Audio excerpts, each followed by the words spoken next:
Įsivaizduokit, ateityje galėtum važiuoti su mašina, sustoti ir išskristi su dronu iš jos. Na, turi tau naujienų. Tai jau egzistuoja. Ši mašina buvo pristatyta CES 2010 metų tech parodoje. Furgonas su įtaisytų dronų jame, kuris gali skraidinti žmonės. Tas prietaisas techniškai nėra laikomas sraigtasparniu, o jo valdymui nereikia kažkokių specialių įgūdžių. Šis ten yra tiesiog ekraniukas.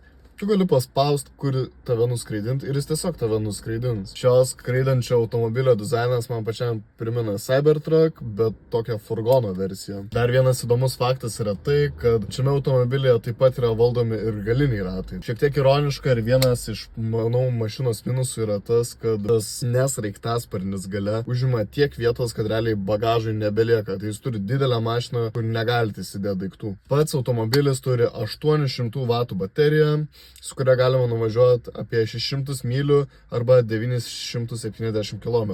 O patį heksokopterį galim pakrauti 6 kartus įstačius tiesiog į mašiną. Įsivaizduokit, jei galėtume tiesiog privažiuoti kokį kalną ir tiesiog sustoti jo pačia ir nuskristi į kalno viršūnę.